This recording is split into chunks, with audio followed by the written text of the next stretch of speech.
नमस्कार, आप देख रहे हैं के न्यूज। मैं हूं आपके साथ सूरी चौहान। देवभूमि के दंगल में आपका स्वागत है और आज दंगल में जिक्र शहीदों को सम्मान और आज 25वीं वर्षगांठ मनाई जा रही है।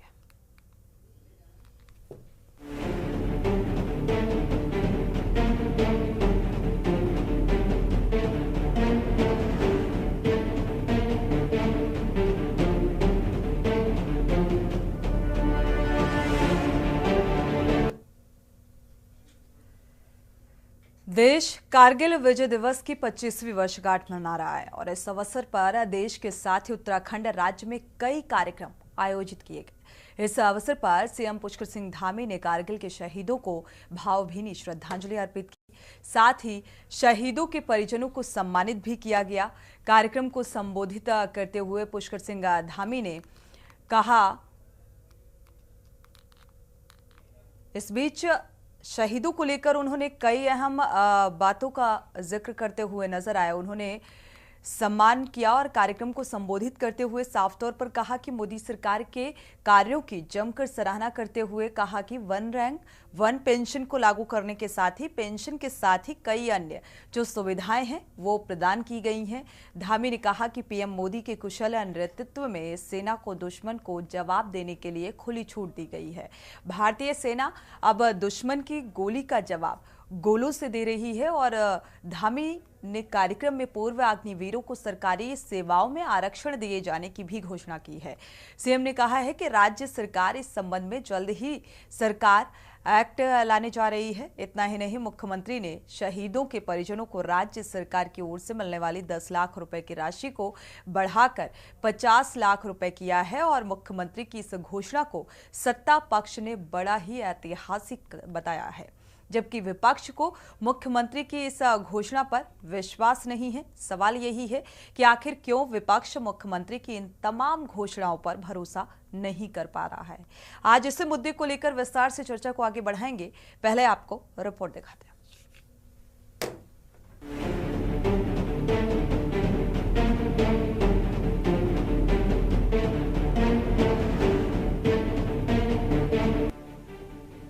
पूरा देश कारगिल युद्ध में भारत को मिली जीत के विजय दिवस की 25वीं वर्षगांठ मना रहा है।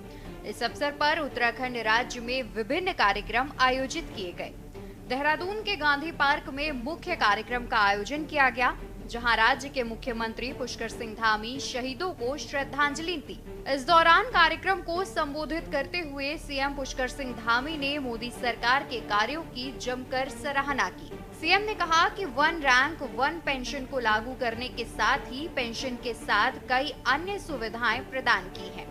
सीएम पुष्कर सिंह धामी ने कार्यक्रम में पूर्व अग्निवीरों को सरकारी सेवाओं में आरक्षण दिए जाने की घोषणा की है।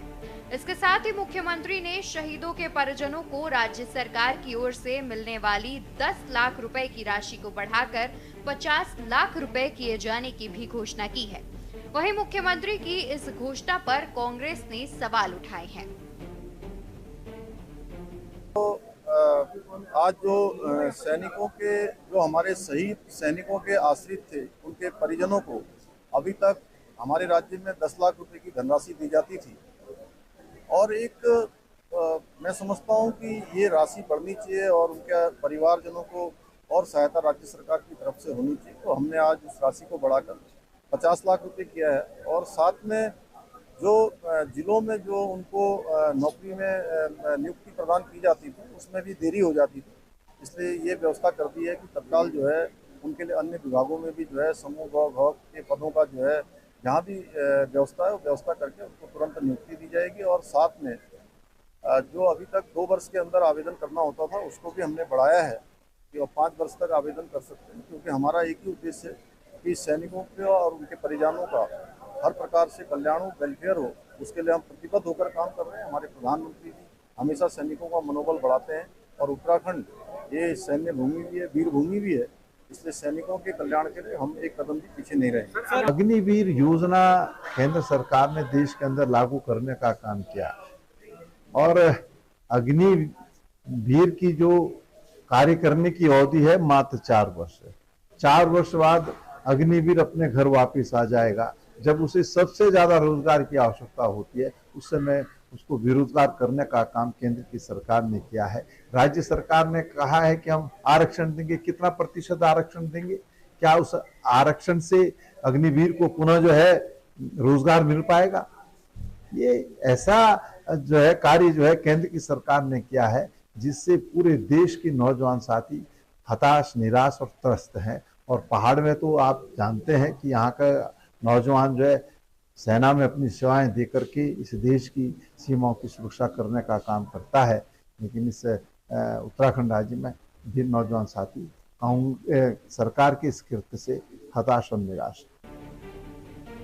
आपको बता दें कि वर्ष 1999 में हुए कारगिल युद्ध में उत्तराखंड के 75 रणबांकुरों ने सर्वोच्च बलिदान दिया था। इनके अलावा इस युद्ध में 527 जवानों ने अपनी शहादत दी थी, जबकि 1363 से ज्यादा जवान इस युद्ध में घायल हुए थे। भारतीय सेना ने पाकिस्तान के 5000 से ज्यादा जवानों को घुटने टेकने पर मजबूर कर दिया था। भारतीय सेना की इस ताकत की बदौलत ही आज पूरा देश सुरक्षित है। इस बीच केंद्र सरकार की अग्निवीर योजना को लेकर भी लगातार सवाल उठ रहे हैं। लोकसभा चुनाव में भी अग्निवीर योजना पर जमकर बवाल मचा था। कांग्रेस ने सत्ता में आते ही इस योजना को खत्म करने का वादा किया है। वहीं अब मुख्यमंत्री के पूर्व अग्निवीरों को आरक्षण दिए जाने की घोषणा पर सवाल खड़े किए जा रहे हैं। देखो, मुख्यमंत्री के बजाय में अगर केंद्र कहता, केंद्र एक कानून बनाता कि इनको हम इस तरह से एडजस्ट करेंगे और 100% करेंगे, वो तो ऐसे जो सकूपे छोड़ते हैं लोग। राज्य सरकार इस मामले में ना तो उसने अभी तक कोई कानून बनाया और केवल मुख्यमंत्री ने कह दिया आज मुख्यमंत्री है, कल 1 महीने बाद नहीं होगा, फिर क्या होगा? तो ऐसी स्थिति में हम विश्वास नहीं कर सकते, जबकि सॉलिड एकदम कानून बनना चाहिए। राज्य स्तर की नियुक्तियों में, राज्य स्तर की भर्तियों में तो राज्य सरकार ही तय करती है। और राज्य सरकार ने यह तय किया है कि अग्निवीर वहाँ सेना में 4 साल का कार्यकाल पूरा करने के बाद उनको राज्य सरकार की नौकरियों में तरजीह दी जाएगी, 10% का आरक्षण दिया जाएगा। ये तो स्वागत योग्य कदम है। राज्य सरकार की नियुक्ति में केंद्र कैसे निर्णय करेगा? राज्य सरकार की नियुक्ति में तो राज्य सरकार ही तय करेगी। हमारी भारतीय जनता पार्टी की अन्य सरकारों ने भी यही तय किया है। तो कांग्रेस को केवल विरोध करने के लिए विरोध करना है। किसी भी अच्छे काम का वो स्वागत करने की बजाय उसमें वो मीन मेख निकालते हैं, उसमें कमी निकालने का काम करते हैं। और मैं समझता हूं कि कांग्रेस को ये नकारात्मक राजनीति बंद करनी चाहिए। देखिए, मुख्यमंत्री जी ने तो बहुत कुछ कहा है, वो आज तक धरातल पर नहीं उतरा। मुख्यमंत्री जी कैबिनेट में प्रस्ताव लेकर आए राज्य आंदोलनकारियों के आरक्षण को लेकर, वो आज तक दिन का उजाला नहीं देख पाया। तो ऐसे प्रस्ताव तो कैबिनेट में बहुत आते हैं और बहुत जाते हैं। मुख्यमंत्री की घोषणाओं को हमने कागजों में सिमटते हुए कई बार देखा है। जिस दिन आरक्षण मिल जाएगा उस दिन बात करेंगे। आज की तारीख में तो सत्यता ये है, हकीकत यह है कि ग्रामीण अंचलों में कोई अपनी बेटियां तक हमारे अग्निवीरों को नहीं दे रहा है, क्योंकि उनको अपनी बेटियों का भविष्य जो है सिक्योर चाहिए। तो ऐसे में अग्निवीर को ना आप शहीद का दर्जा देंगे, ना आप पेंशन का लाभ देंगे, ना आप मेडिकल सुविधा देंगे, ना आप कैंटीन सुविधा देंगे, तो किस तरह से अग्निवीरों के साथ जो है ये पक्षपातपूर्ण रवैया भारतीय जनता पार्टी की सरकार में रहा है और किस तरह से देश की सुरक्षा के साथ सेंधमारी हो रही है, ये सबसे बड़ी बात है। कुल मिलाकर भारतीय सेना की ही बदौलत आज हम सभी भारतवासी चैन की नींद सो पाते हैं। पूरे देश को भारत की सेना पर गर्व है। इस बीच केंद्र सरकार की अग्निवीर योजना को लेकर बवाल खत्म होने का नाम नहीं ले रहा है। एक ओर जहां कांग्रेस इस योजना को समाप्त करने का वादा कर रही है, तो वहीं दूसरी ओर सीएम धामी पूर्व अग्निवीरों को आरक्षण दिए जाने का वादा कर रहे हैं। ऐसे में देखना होगा कि अग्निवीर पर मचा घमासान कब शांत होगा। देखना यह भी होगा कि आखिर कब तक मुख्यमंत्री की घोषणा धरातल पर उतर पाती है। Uttarakhand desk report. तो आज पूरा देश कारगिल युद्ध में भारत को जिस तरीके से जीत हासिल हुई, उसी को आज जीत दिवस के रूप में यानी कि 25वीं वर्षगांठ के रूप में इसे मनाया जा रहा है। और जिनकी जान गई, जिन्होंने बलिदान दिया, उन्हें याद किया जा रहा है और नम आंखों से याद कर श्रद्धांजलि अर्पित की जा रही है। और उत्तराखंड में भी आज जगह जगह कार्यक्रम आयोजित किए गए, लेकिन सवाल बहुत सारे निकलकर सामने आ रहे हैं कि शहीदों का दर्जा और शहीदों के लिए क्या कुछ और राज्य सरकार की तरफ से किया जाएगा, और राज्य सरकार की तरफ से घोषणा भी की गई है जिस तरीके से उत्तराखंड के सीएम ने की है, लेकिन उन घोषणाओं पर विपक्ष को भरोसा नहीं है। इन्हीं तमाम बिंदुओं को लेकर चर्चा की शुरुआत करेंगे। हमारे साथ खास मेहमान जुड़ चुके हैं, आपका परिचय करा देते हैं। कांग्रेस से आशीष नौटियाल जी हैं, आपका बहुत बहुत स्वागत इस चर्चा में शामिल होने के लिए। और शांति प्रसाद भट्ट जी हैं, आपका भी बहुत बहुत स्वागत इस चर्चा में शामिल होने के लिए। प्रदीप भाटिया जी हैं, पूर्व कर्नल हैं, आपका भी बहुत बहुत स्वागत है इस चर्चा में शामिल होने के लिए। तो शुरुआत प्रदीप भाटिया जी से ही इस चर्चा की कर लेते हैं आज, क्योंकि आज बेहद अहम और खास दिन है और जीत के एक तरफ जीत की खुशी भी है, और जिनकी इसमें जान गई, जो शहीद हुए, जिन्होंने बलिदान दिया, एक अहम रोल अदायगी की, उन महत्वपूर्ण पलों को भी याद किया जा रहा है आज। प्रदीप भाटिया जी। सबसे पहले तो आज शहीद हैं उनको दिल से श्रद्धांजलि, उनके परिवारजनों को शुभकामनाएं, और जिन साथियों ने इस कारगिल महत्वपूर्ण युद्ध में हिस्सा लिया उनको भी बहुत बहुत नमन करते हैं जी। ये आज 25वीं जयंती मनाते हुए भारत को आज गर्व है। आपको थोड़ा सा बीच में रोकना चाहेंगे, टोक रहे हैं, आप अपना थोड़ा सा फ्रेम ठीक कर लीजिए ताकि आपका फेस जो है वो क्लियर हो सके जी। अनफॉर्चुनेटली मेरा जी अभी ओके सर, कंटिन्यू। या सॉरी फॉर दैट। सबसे पहले सबको शहीदों को श्रद्धांजलि, और जिन्होंने हिस्सा लिया उनको शुभकामनाएं, परिवारजनों को शुभकामनाएं, और देश को 140 करोड़ जनता को आज 25वीं कारगिल विजय दिवस की बहुत बहुत शुभकामनाएं। हिंदुस्तान फौज ने हमेशा इतिहास में इंडिपेंडेंस से पहले से आज तक अच्छे कार्य किए हैं और हर युद्ध में अच्छे नतीजे दिए हैं। हमारे सैनिकों में कभी भी कोई किसी प्रकार की कमी नहीं पाई गई, और हर चैलेंज को हमारे सैनिकों ने, हमारे ऑफिसर्स ने बड़ी बहादुरी से सामना किया है और देश की सीमाओं की रक्षा की है जी। तो इस मौके पे केवल मैं इतना ही कहना चाहता हूं, डिबेट आगे बढ़ने के बाद इस पे और चर्चा करेंगे। बिल्कुल बिल्कुल, प्रतिक्रिया बेहद मायने रखती है। हमारे साथ कुंवर जपेंद्र जी भी जुड़ चुके हैं बीजेपी से, आपका बहुत बहुत स्वागत है इस चर्चा में शामिल होने के लिए। आशीष नौटियाल जी का रुख करेंगे। आशीष नौटियाल जी, आज बेहद खास दिन, इस खास मौके पर क्या कुछ प्रतिक्रिया आपकी? देखिए, निश्चित खास दिन है जब हमारे सैनिकों की शहादत हुई है, लेकिन इस बात को भी देखना पड़ेगा जो भारतीय जनता पार्टी आज के दिन पर भी झूठ बोलने का काम कर रही है। आरक्षण की लिमिट क्या है? आप आरक्षण दे कितना सकते हैं? पहले आरक्षण की वेरिफिकेशन तो कर लो। ठीक है, आरक्षण के सवाल पर मैंने सोचा था कि मैं आरक्षण पर सवाल करेंगे, अग्निवीर पर भी सवाल करेंगे क्योंकि चर्चा को आगे बढ़ाएंगे, लेकिन प्रतिक्रिया, क्योंकि आज 25वीं वर्षगांठ मनाई जा रही है, ऐसे में और कितना अभी मजबूती सैनिकों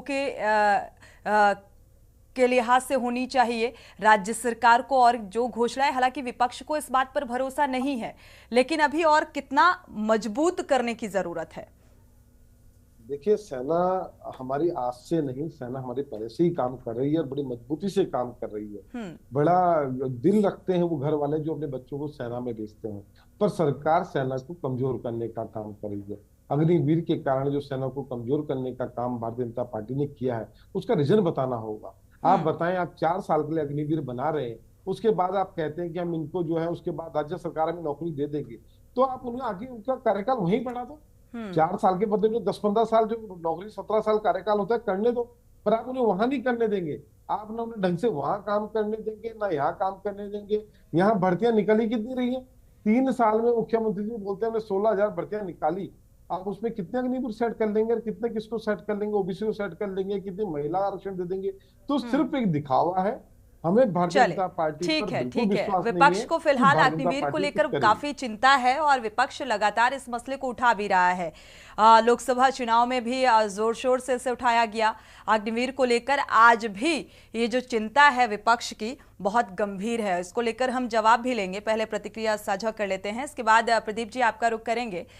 शांति प्रसाद भट्ट जी का रुख कर लेते हैं। शांति प्रसाद जी, क्या कहेंगे आप? देखिए सोनी जी, सर्वप्रथम तो जो कारगिल के शहीद हैं उनकी आज 25वीं वर्षगांठ मनाई जा रही है पूरे देश में। तमाम शहीदों को सत सत नमन। वीरों की धरती है भारत। उन परिवारों को जिन्होंने अपने खोए, उनके साथ संवेदनाएं व्यक्त करते हुए मैं उन तमाम देश के वीरों को याद करते हुए आज की डिबेट में मैं सिर्फ इतना ही कहूँगा कि यदि आज से 25 साल पहले अग्निवीर होती और तब ये कारगिल युद्ध होता, तब क्या स्थिति इस देश में होती? क्या ये स्थिति होती कि जो अग्निवीर शहीद हुए उन्हें शहीद नहीं माना जाएगा और जो नियमित सेवा में थे उनको शहीद माना जाएगा? ये बात मैं आपके सामने इसलिए कह रहा हूं, ये वीरों की धरती है उत्तराखंड, और यहाँ हर परिवार से बलिदानी है, हर परिवार से सैनिक है। और इन भारतीय जनता पार्टी के शासनकाल में जो अपने आप को सनातनों की और हिंदुओं की पार्टी कहती है, आज पूरे उत्तराखंड में मातम इस बात का है कि सेना में जाने के अवसर खत्म हो गए। अग्निवीर के कारण परिवारों में शादियां नहीं हो रही हैं और पूरे उत्तराखंड की आर्थिकी चरमरा गई है। हम पेंशन आधारित स्टेट है, कर्मचारी बहुल्य हमारा राज्य है, मगर नौकरियों का बिकना और सैनिकों में अग्निवीर का होना, ये उत्तराखंड की आर्थिकी के ऊपर चोट है। 25वीं वर्षगांठ में प्रत्येक सैनिक इस बात को दबी जबान में कह रहा है कि भारतीय जनता पार्टी ने उत्तराखंड के साथ देश की जनता के साथ भी बहुत बड़ा धोखा किया है। अग्निवीर बनाकर इन्होंने देश की जो सुरक्षा है उसमें भी जो है कमजोरी पैदा करी है। दूसरी बात, मुख्यमंत्री जी यहाँ पर कह रहे थे कि हम 10% आरक्षण देंगे। अरे आप यहाँ के नौजवान बच्चों को रोजगार तो दे नहीं पा रहे हो, तो 4 वर्ष के बाद अगर आपको आरक्षण देने की क्या बात है? आप अर्धसैनिक बल में क्यों नहीं कह देते कि इनको सीधा अर्धसैनिक बल में ले लिया जाएगा? ये जो भाजपा है, देंगे, करेंगे, होगा, विश्वास करो, ये जो भाजपा का चरित्र है, इसने बता दिया है कि भारतीय जनता पार्टी केवल जनता को गुमराह कर केवल और केवल आर्थिक लाभ लेने वाली पार्टी है। ना तो इनको देश की सुरक्षा से कोई लेना देना, ना राज्य की आर्थिकी से मजबूत करने का कोई इनका लेना देना है। और जब ये फंसते हैं तो बड़ी ईमानदारी से ये भी कह देते हैं कि 10 लाख से लेकर अब 50 लाख की आर्थिक अग्निवीर को लेकर भी देखा जाए तो अभी भी उसी जोश के साथ लोग जाना चाहते हैं, देश के प्रति अपना समर्पण दर्शाते हैं। जिस तरीके से अग्निवीर को लेकर जवाब भी ले लेते हैं कुंवर जपेन जी। सोनी जी, हम 4 साल अग्निवीर हो जाने का मतलब ये नहीं है कि हमारी देश भावना में कोई कमी है। हमारा ये कहना है कि 4 साल के बाद वो सैनिक यदि घर में बैठेगा, ना तो वो नौकरी लायक रहेगा, ना उसकी शादी होगी, ना उसके बच्चे परिवार बनेंगे। तो ये भारतीय जनता पार्टी ये तो बताए कि जिस देश की सेना अगर कम हो जाएगी, आपको मैं बता दूं, एक जानकारी दे दूं, कोविड काल में 3 साल सेना में भर्ती नहीं हुई। प्रतिवर्ष सेना में 60,000 आदमी बाहर सेना होते हैं। कम कैसे हो जाएगी? शांति प्रसाद जी, 45,000 सैनिक भर्ती होते थे, इनके शासनकाल में भर्तियां बंद हो गई। और सीमाओं का यह हाल है कि जम्मू कश्मीर में जिस तरीके से सेना के अंदर आकर जो है आतंकवादियों ने हमला किया है, देश के जनरल बोल रहे हैं कि भारत के प्रधानमंत्री ने जबरदस्ती अग्निवीर थोपकर देश की सीमाएं सुरक्षित कर नहीं रहने दी। ये सवाल खड़े हो रहे हैं भाजपा पर, और ये नौटंकी कर रहे हैं। ये किस मुंह से कह रहे हैं कि कारगिल शहीदों को हम जो है श्रद्धांजलि दे रहे हैं? अगर इन्हें उत्तराखंड जपेन जी का रुख कर लेते हैं, सवालों के जवाब ले लेते हैं। जपेन जी का रुख करते हैं, शांति प्रसाद जी आते हैं, वापसी करते हैं। जपेन जी, देश की सुरक्षा के साथ खिलवाड़ करने का काम भारतीय जनता पार्टी कर रही है। आप शांति प्रसाद जी को अभी सुन पा रहे थे, क्योंकि आज 25वीं सिल्वर जुबली मनाई जा रही है और 1999 में ये कारगिल युद्ध हुआ, और उस दौरान अगर अग्निवीर होती तो क्या कुछ माहौल होता या क्या कुछ तस्वीरें सामने आती, इस बात का भी जिक्र किया गया। सबसे पहले तो कारगिल दिवस के शहीद सैनिकों को बहुत बहुत नमन। उन शहीदों की कुर्बानी के बिना ये विजय दिवस नहीं मनाया जा सकता। उन्हें याद करना बहुत महत्वपूर्ण है और उन्हें श्रद्धांजलि देना। हमारे बीच में एक रिटायर्ड सैन्य अधिकारी भी बैठे हुए हैं पाटिया जी। तो जब हम आगे चर्चा लेके जाएंगे तो हम सब तो राजनीतिक लोग हैं, अपनी समझ से बात करते हैं, उसके प्लस माइनस को लेके आ जाते हैं, अपने राजनीतिक लाभ हानि को हम लोग आगे रखेंगे। सरकार को कोसते रहना विपक्ष का एक शगल होता है कि विपक्ष की भूमिका ही भारतीय लोकतंत्र में सिर्फ सरकार को कोसने की रह गई है, जबकि ऐसा नहीं होना चाहिए एक हेल्दी डेमोक्रेसी के अंदर।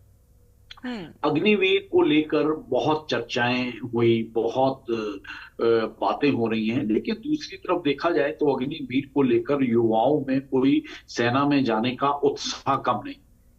दूसरा, इसके परिणाम क्या होंगे, इसके प्लस माइनस के ऊपर क्या रिजल्ट्स निकल के आएंगे, ये अभी भविष्य के गर्त में है।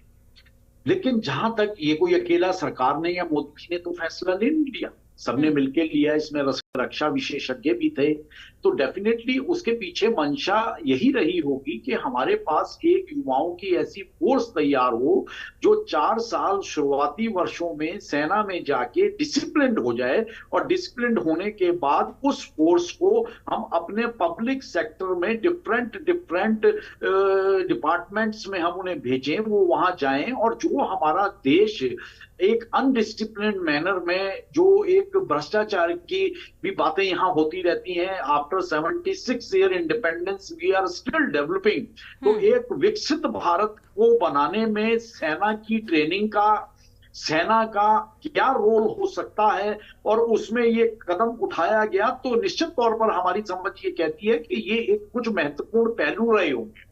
अब ऐसा तो है नहीं कि अग्निवीरों के अलावा हमारे पास सेना नहीं है, हमारे पास दुनिया की सबसे अच्छी सेनाओं में से और मजबूत जपेंद्र जी, ये बात हम सभी जानते हैं क्योंकि हमारे भी फादर मेजर से रिटायर हुए हैं, तो जाहिर सी बात है मैं भी बखूबी इस बात को समझती हूं। और रिटायर होने के बाद देखा जाए तो इजली एक जॉब मिल जाती है, चाहे वो बैंक सेक्टर में हो या अदर कोई सेक्टर होते हैं, लेकिन विपक्ष को इस बात की चिंता है कि भाई अग्निवीर जो योजना है वो इतनी सार्थक सिद्ध नहीं होगी और 4 साल के बाद फिर आगे क्या कुछ भविष्य होगा, रोजगार मिलेगा या नहीं। इसी सवाल के साथ वापसी करेंगे, वक्त एक छोटे से ब्रेक का। आप देख रहे हैं के न्यूज, खबरों का सारथी।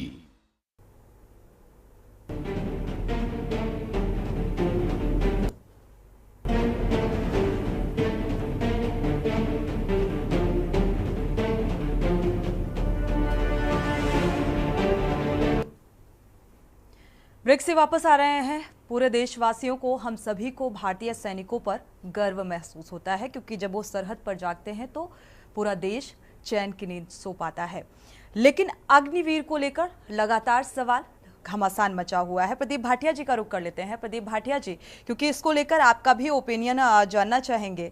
अग्निवीर को लेकर विपक्ष लगातार जिस तरीके से सवाल उठा रहा है, आरक्षण की भी बात निकलकर सामने आ रही है, आखिर इसको लेकर राजनीति क्यों, और आप क्या देख पा रहे हैं?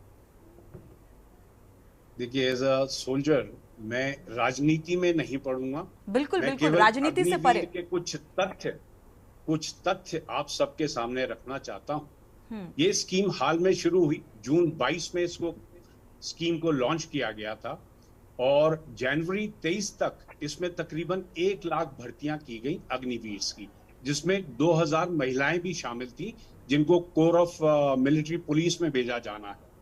इनमें से 70,000 सैनिक अग्निवीर ट्रेन होकर यूनिट्स में जा चुके हैं और हमारी लगातार यूनिट से जब बातचीत होती है तो फीडबैक अभी तक का बहुत बेहतरीन फीडबैक है कि अग्निवीर जो चुनकर आए हैं इनका प्रदर्शन हमारे पूर्व सैनिकों से भी बेहतर है, क्योंकि इनका चयन प्रक्रिया बड़ी कठिन थी और इन लोगों को आगे की सच्चाई के बारे में मालूम है कि ये अच्छा नहीं करेंगे तो इनको बाहर का रास्ता देखना पड़ेगा।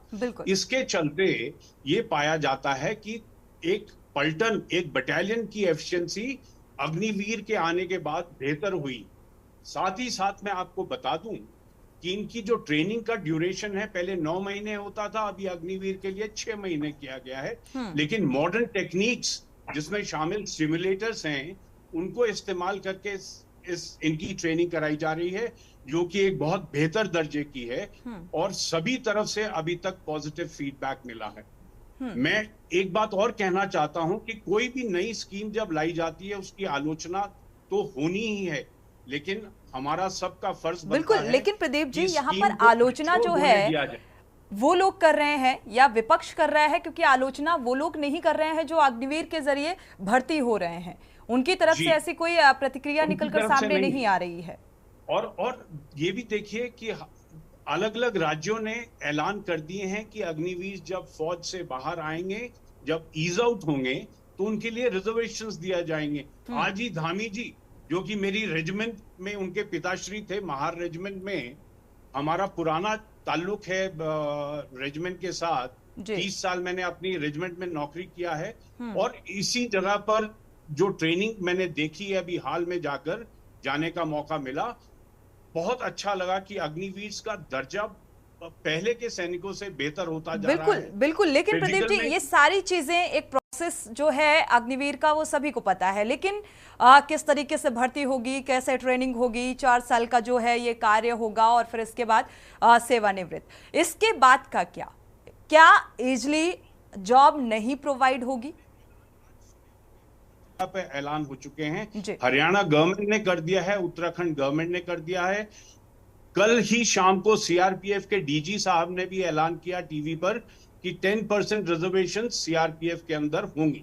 अभी हमारी जो अभिलाषा आकांक्षाएं हैं कि तमाम गवर्नमेंट जॉब्स में जहां पर अग्निवीर को सेटल किया जा सकता है उनकी क्षमताओं के मुताबिक, उसमें अगर कुछ रिजर्वेशन पे ऊपर पॉलिसी सेंटर की तरफ से बना दी जाए, जिसको की अमल करना हर राज्य के लिए मैंडेटरी हो, हर फोर्स के लिए मैंडेटरी हो, तो अग्निवीरों का भरोसा और इसके अंदर बढ़ेगा। और साथ ही साथ हम जो चाहते हैं कि हमारी आर्मी की यूथफुल प्रोफाइल हमेशा बनी रहे, उसमें हमें मदद मिलेगी। तो इसमें अभी राजनीति करना बहुत जल्दी का टाइम है, अभी समय नहीं है। इसे स्कीम को मैच्योर होने दीजिए, इसको थोड़ा समय दीजिए। बिल्कुल। आशीष नोटियाल जी का रुख कर लेते हैं। आशीष नोटियाल जी, आखिर क्यों राज्य सरकार की घोषणाओं में विपक्ष को भरोसा नहीं है? क्यों ऐसा लगता है कि भाई जो राज्य सरकार कह रही है, जो धामी सरकार ने घोषणा की, वो नहीं होगा? देखिए, इसकी भी कोई लिमिट, इसकी कोई सरकार या कोई भी राज्य सरकार 50% के तय है शायद मेरे ख्याल से, 50% आरक्षण दे सकती है। 30% तो महिलाओं को दे दिया आजकल, 30% महिलाओं का आरक्षण हो गया, 18% एससी का हो गया, 4% एसटी का हो गया, 14% ओबीसी का हो गया। आप बताएं आरक्षण हमारा कहाँ जा रहा है? फिर राज्य आंदोलनकारियों का 10% आरक्षण है, तो आरक्षण कहाँ जा रहा है? हम इसकी कैलकुलेशन भी कर रहे हैं कि नहीं कर रहे हैं? ये सिर्फ दिखावा कर रहे हैं। आप देखिए, कुछ दिन पहले इन्होंने कहा नेम प्लेट लगानी है, सुप्रीम कोर्ट ने कहा नहीं लगानी, फिर हटा दी। कभी ये कहते हैं शराब घर घर पहुंचाएंगे, फिर इनको जो है विपक्ष जब बोलता है फिर वो घर घर से कहते हैं अब नहीं लगाएंगे। आज नया शिकूफा फोड़ दिया। आज ये कह रहे हैं हरिद्वार में जो कांवड़ यात्रा का रास्ता है वो मस्जिद और मजारों को जो है उससे कपड़े से ढक देंगे सफेद रंग के। तो इस तरह की तो ये लोग सोच रखते हैं। इन लोगों का कौन सा काम है जिसपे विश्वास किया जाए? फेल लोग। तो इसको लेकर विपक्ष क्यों ऐतराज कर रहा है? भाई अगर ढक दिया जाएगा तो अगर मस्जिद और मज़ारें ढकी जाएंगी तो उनको आपत्ति होनी चाहिए, उनको आगे आना चाहिए। विपक्ष क्यों ऐतराज कर रहा है इस बात से? क्यों ढकी जाए? क्यों ढकी जाए? क्या है? सिर्फ आशीष नोटियाल जी, आपकी आवाज। क्योंकि हम आपस में हमारे जो है बहुत बड़े जो विद्रोही हैं, ये सिर्फ नफरत की राजनीति करना जानते हैं। ये प्यार और मोहब्बत की राजनीति नहीं जानते हैं। इन्हें रोजगार नहीं देना, स्वास्थ्य व्यवस्था पे ध्यान नहीं देना, शिक्षा व्यवस्था पे ध्यान नहीं देना, पर कैसे एक दूसरे को लड़ाना है, कैसे एक दूसरे के प्रति नफरत पैदा करनी है, इस तरीके का काम करते हैं। और इनका फेलियर तो हमने देखा है। इनकी बुलेट ट्रेन हमने देखी है, किस तरह देश के अंदर बुलेट ट्रेन चलेगी। अभी कल को मैं देख रहा था, कुछ एक ट्रेन चल रही थी, 3-4 लोग आगे चल के ट्रेन को कहते थोड़ा बढ़ते रहो क्योंकि इतना पानी भर गया, वहां पानी की निकासी तक नहीं है। हर जगह आपने देखे ना, कहाँ नहीं ठगा। ऐसा कोई सगा नहीं जिसको भाजपा ने ठगा नहीं। इनको तो जो साथ देगा उसको भी ठग देंगे, उसको बर्बाद कर देंगे। ये उस तरीके के लोग हैं। आप गंगा सफाई में फेल हो जाते हैं, आप काला धन में फेल हो जाते हैं, आप 2 करोड़ रोजगार में फेल हो जाते हैं, हर किसी को पक्के मकान देने में फेल हो जाते हैं, स्मार्ट सिटी में फेल हो जाते हैं। ये फेलियर लोग हैं, झूठे लोग हैं, झूठ बोलना इनका काम है और जनता को गुमराह करने का इनका काम है। आप बताएं मुझे अपने चैनल के माध्यम से कितना % आरक्षण दे सकते हैं और उत्तराखंड में कितना % आरक्षण ऑलरेडी जा रहा है और कितना और जा सकता है? क्या 100% आरक्षण दे सकते हैं सरकारी नौकरी में? आप देखें ना, कैलकुलेशन खुद करके देख लें। कर रहे हैं आशीष जी, जो चीजें पॉसिबल नहीं है, ऐसा सवाल उठाना ही मुझे लगता है बेमाने है।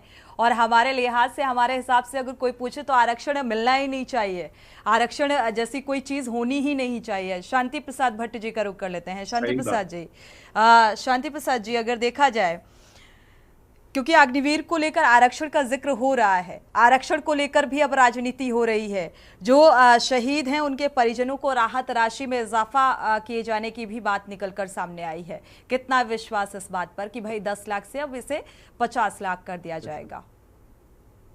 देखिए, अच्छी बात है यदि शहीदों के परिवारों को आर्थिक समृद्ध करने के लिए सरकार यदि आर्थिक मदद बढ़ाती है तो स्वागत योग्य कदम है, मगर जमीनी हकीकत को भी समझने की जरूरत है। ये सोनी जी, भारतीय जनता पार्टी की ये वर्तमान सरकार जो है, इन्होंने आंदोलनकारियों को 10% क्षैतिज आरक्षण देने की बात कही, कैबिनेट ने पास कर दिया, मुख्यमंत्री जी घूम घूम के कह रहे हमने दे दिया, मगर ये राज्य आंदोलनकारी आंदोलन काय को कर रहे हैं? नौकरी के लिए क्यों नहीं मिल रहा उन्हें?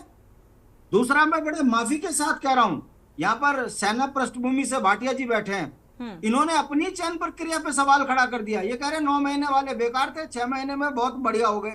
यानी कि मैंने ये बात नहीं कही नौटियाल जी, आप शांति प्रसाद जी इस तरीके से नहीं कहा, आप गलत बोल रहे हैं। मैंने कभी नहीं बोला कि वो बेकार थी। आप सेना अभी आपने कहा है, मैं राजनीति नहीं करता। प्रदीप जी, मैंने करेक्ट कर दिया उस चीज को, ठीक है। शांति प्रसाद जी, ऐसा नहीं कहा प्रदीप जी ने कि अब वो बेकार थे, 9 महीने वाले बेकार थे, इस शब्द का इस्तेमाल नहीं किया गया।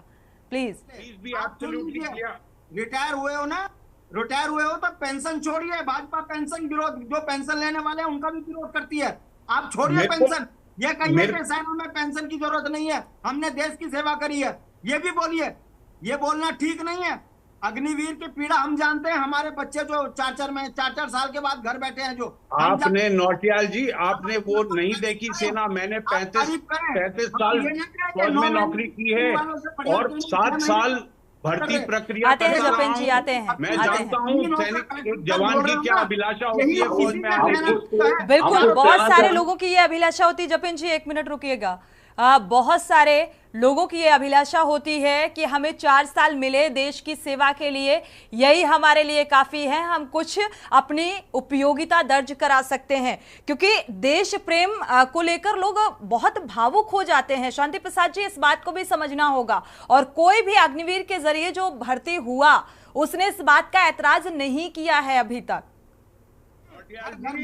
मैं इस बात का समर्थन नहीं कर रही हूं कि ऐसा होना चाहिए। एक बार सरहद पे जाके नौकरी करिए, फिर बताइए पेंशन का हकदार हूँ या नहीं हूँ। में ट्रेन हो जाएंगे। ये कैसे चैनल पे बैठ के बोल रहे हैं कि 6 महीने में बहुत प्रदीप जी ये कर सकते हैं? अरे आप एक बार सेंटर में जाके देखिए, आपको दावत देता हूँ। हमें मालूम है सेना में कितनी दुर्गति है सैनिकों की। हम कोई दुर्गति नहीं है, आप भ्रम फैला रहे हैं, आप देशद्रोही वाला कार्य कर रहे हैं। आप शांति प्रसाद जी, प्रदीप भाटिया जी पूर्व कर्नल हैं और उन्होंने अच्छा खासा योगदान दिया है, और आप अगर उनसे बहस, कोई वो राजनीतिक दल के व्यक्ति नहीं है, आप इस तरीके से अगर बहसबाजी करेंगे, आप जपेन जी से कर सकते हैं, जपेन जी से सवाल पूछ सकते हैं और उन सवालों का जवाब ले सकते हैं, लेकिन आप प्रदीप जी से इस तरीके की बातचीत नहीं कर सकते हैं। शांति प्रसाद जी प्लीज। सोनी जी, शांति प्रसाद जी, चैनल पे बैठकर 6 महीने में सैनिक, अगर पेंशन नहीं मिल रही है तो इसमें ऐतराज सैनिकों को होना चाहिए। मैं अभी कांग्रेस की खामियां गिनानी शुरू करूं तो आप भाग जाओगे चैनल छोड़कर। ठीक है, कांग्रेस से शुरू करने में शांति प्रसाद जी 1950 में ठीक है, घोटाले से शुरू करके बोफोर्स घोटाले तक ऐसे शब्दों का सभी को पता है। ठीक है प्रदीप जी और शांति प्रसाद जी, शांत हो जाइए, शांत हो जाइए। जपेन जी का रुख करेंगे। मेरे ऊपर लांछन लगाने के लिए। अरे भाई, मछली बाजार बना दिया आप लोगों ने, प्लीज शांत हो जाइए। शांति प्रसाद जी, आशीष नौटियाल जी, आप बीच में मत बोलिएगा। प्रदीप जी आप भी, बात खत्म हो चुकी है, आगे बढ़ते हैं। जपेन जी का रुख कर लेते हैं। जपेन जी, एक तो आरक्षण को लेकर ये घमासान, आरक्षण क्या लगता है अग्निवीरों को कितने प्रतिशत आरक्षण मिलने की उम्मीद है? क्योंकि अभी इस पर क्या कुछ तय हुआ, आप थोड़ा बेहतर बता पाएंगे अगर जानकारी हो। देखिए, आरक्षण को लेकर स्थिति बिल्कुल क्लियर है। जो कहा गया वो करने में भारतीय जनता पार्टी की सरकार विश्वास रखती है कि नहीं मिला, ये बताइए। आप हमारे बीच में मत बोलिए प्लीज, क्यों कर रहे हो? जब आपकी बारी आएगी आप बोलिएगा। ये हर किसी से आप बदतमीजी करें और इसकी अच्छी बात नहीं है। आप हर किसी से बदतमीजी करें। शांति प्रसाद जी जवाब ले लेते हैं, इसके बाद आपका रुख करेंगे, तब आप बात करिएगा। आप सिखाएंगे मुझे? लेकिन सिखाने की बात नहीं है, आप हमारे से बदतमीजी करेंगे, लाठी से हाकेंगे। पहले बताइए आंदोलनकारियों का आरक्षण नहीं है। अगर आप में सहनशीलता नहीं है, आंदोलनकारियों को यूकेडी ने आंदोलन में एक अहम भूमिका निभाई और आरक्षण की बात कर रहे हैं। अभी जो मसला है हम उस पर बात कर लें। अभी अग्निवीर की बात आप भी कर रहे थे, अग्निवीर के आरक्षण को लेकर बात हो रही थी। शांति प्रसाद जी आपका रुख करेंगे ना, थोड़ा सा सब्र कर लीजिए। जपेन जी अपनी बात को कंटिन्यू करिए। सोनी जी, जब बारी बारी से, सबसे पहले तो हम सब लोगों को आपस में, हम राजनीतिक लोग एक दूसरे से लड़ते रहते हैं, एक दूसरे के ऊपर लांछन लगाते रहते हैं, लेकिन हमें इस चीज का ध्यान रखना चाहिए कि जब पैनल के अंदर कोई नॉन पॉलिटिकल पर्सन हो, चाहे वो हमारा सीनियर जर्नलिस्ट हो या सैन्य अधिकारी हो, कोई भी हो, तो हमें कम से कम उनसे बदतमीजी नहीं करनी चाहिए। ठीक है। इससे कहीं ना कहीं हमारी राजनीतिक दलों की भी बदनामी, हमारा थॉट प्रोसेस क्लियर होना चाहिए कि हमें अपने मुद्दों पे आधारित रहना चाहिए। अगर हम कोई बात कह रहे हैं, किसी इशू के ऊपर बात कर रहे हैं, तो ठीक है, जपेन जी, सुनने का भी मौका होना चाहिए, अपनी बारी का इंतजार करना चाहिए। जब ये मेरे सामने इंटरप्ट कर रहे थे, मुझे बोलते हुए, तब ये ज्ञान देते हुए आपको दिक्कत हो रही थी। जब मैं बोल रहा था तब आप ये ज्ञान दे रहे थे उन्हें। आप शुरुआत करते हैं। शांति प्रसाद जी, आप लोग व्यक्तिगत हो जाते हैं। आप एक डिबेट में हैं और डिबेट में आप व्यक्तिगत हो रहे हैं। ये आपकी पर्सनल लड़ाई है, घर में जाकर इसको सुलझा लीजिएगा। की आर्थिक में चोट ये व्यक्तिगत नहीं है जपेन जी, और ना ही लेने की जरूरत है। जपेन जी अपनी बात को पूरा करिए। थोड़ा सा शहर भाई, मैं गलत कह रहा हूं कि आंदोलनकारियों का क्यों आरक्षण नहीं मिल रहा? गलत पूछ रहा हूं मैं, किससे पूछूं? दामी जी मिलते नहीं और आप सुनते नहीं। अरे जवाब लेने दीजिए भाई, शांति प्रसाद जी जवाब तो लेने दीजिए, सुन लीजिए। वो जवाब दे देंगे तो मान जाऊंगा। जपेन जी, आंदोलनकारियों के आरक्षण को लेकर बिल्कुल स्थिति साफ है जी, और किसी भी तरह का उसमें कोई भी ऐसा पॉइंट नहीं है कि जहां जरा सी भी शंका हो। तो जो भविष्य की जितनी भी अगली भर्तियां हैं, उनमें शासन की ओर से निश्चित तौर पर ये सुनिश्चित किया जा रहा है कि जो आंदोलनकारियों का आरक्षण है, उस आरक्षण के मद्देनजर सबसे पहले प्राथमिकता के तौर पर आंदोलनकारियों को वहां जगह दी जाए और उसके बाद सामान्य कैटेगरी और बाकी की कैटेगरीज करे। लेकिन इन चीजों में समय लगता है। आगे भर्तियां कहाँ निकल रही हैं, कितनी निकल रही हैं, किन भर्तियों में आंदोलनकारियों को कैसे व्यवस्थित करना है, लेकिन आंदोलनकारियों को कितने प्रतिशत आरक्षण मिलेगा, इसको लेकर क्या तैयारी तौर पर काम किया जा रहा है। बिल्कुल, अग्निवीरों को लेकर आरक्षण कितने प्रतिशत मिलने की उम्मीद, इसको लेकर क्या कुछ? जपेन जी थोड़ा सा साफ कर दीजिए तस्वीर अगर पता हो। सभी राज्य सरकारें अपनी अपनी ओर से अपने अपने प्रदेश में अग्निवीरों के लिए आरक्षण की घोषणाएं कर रही हैं। और पैरामिलिट्री फोर्सेस में भी ये सब शुरू हो गया है कि पैरामिलिट्री फोर्सेस में भी उन्हें यथावत उन्हें आगे कंटिन्यू करने का मौका दिया जा रहा है। लेकिन हमें लगता है कि बहुत जल्द ही केंद्र सरकार में भी ये प्रस्ताव आएगा और वो राज्यों के लिए भी सहायक हो जाएगा और विभागों के लिए भी सहायक हो जाएगा कि केंद्र सरकार की तरफ से ये प्रस्ताव आने के बाद कि अग्निवीरों के लिए फ्यूचर की जो हमें लाइन है वो कैसे हमें सेट करनी है। हमें भरोसा है कि इस बार बहुत जल्दी अग्निवीरों के लिए केंद्र से भी कुछ तोहफा आने वाला है। चलिए, उम्मीद पर दुनिया कायम है और शांति प्रसाद जी अब उम्मीद कर सकते हैं जिस तरीके से जपेन जी का जवाब निकलकर सामने आया है। प्रदीप जी का रुख कर लेते हैं। प्रदीप जी, अभी और कितना सशक्त करने की जरूरत है हमारी भारतीय सेना को, और साथ ही आरक्षण के आधार पर अगर देखा जाए तो रोजगार कितना आसान हो जाएगा? देखिए, एक अग्निवीर का यदि आप चयन प्रक्रिया समझिए और उसके ट्रेनिंग का 4 साल का ट्रेनिंग और सर्विस को 4 साल मद्देनजर रखते हुए ये ध्यान रखिए कि जब ये 4 साल के बाद सैनिक बाहर आएगा, ये किसी ना किसी फील्ड में प्रोफिशिएंट होगा। आर्मी ने इसे पोस्ट सर्विस ट्रेनिंग दी होगी ताकि ये जाकर अपने जो फील्ड चुनना चाहता है उसमें आसानी से कार्यरत हो सके। साथ ही साथ जो सरकार की तरफ से जिस पॉलिसी का मैं जिक्र कर रहा था कि हर सेंट्रल गवर्नमेंट को एक पॉलिसी बनाना है जिसके तहत अग्निवीर जब ईज आउट हो आर्मी से तो उसको जॉब ढूंढने में दिक्कत ना हो, उसके लिए कोई आरक्षण किया गया हो। आर्मी ट्रेनिंग, आर्मी डिसिप्लिन और आरक्षण को लेकर अग्निवीर जो कैश भी लेकर आएगा उसके साथ उसे अगले जीवन में सेटल होने में बहुत सुविधा होगी। दूसरी बात, ये व्यक्ति जो फौज से निकल के आता है एक डिसिप्लिन, एक इथोस को लेकर, फौज की इथोस को लेकर आएगा जो हमें समाज को बेहतर करने में मदद करेंगी।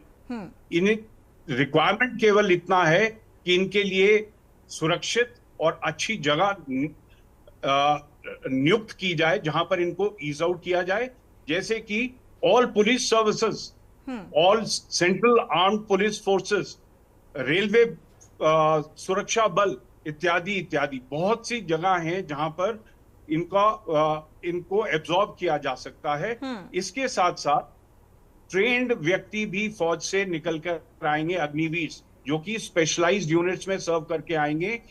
इनके पास टेक्निकल नॉलेज होगी। इनको इंडस्ट्री में लेने में अगर सरकार की तरफ से हेल्प किया जाए तो ये इंडस्ट्री को भी वो आर्मी के इथोस लाके देंगे, जिससे उनकी एफिशिएंसी भी बढ़ेगी, एक डिसिप्लिन भी आएगा। तो अभी कहना बहुत जल्द है, केवल 1 साल हुआ है अभी अग्निवीर को। 3 साल के बाद जब ये लोग ईज आउट होकर इंडस्ट्री में और बाकी सर्विसेज में आएंगे, तब परखने का समय होगा कि इन्होंने क्या क्षमता लेकर आए हैं ये बाकी ऑर्गेनाइजेशन को, और कैसे इनके आने से वो ऑर्गेनाइजेशन एम्पावर हुई है।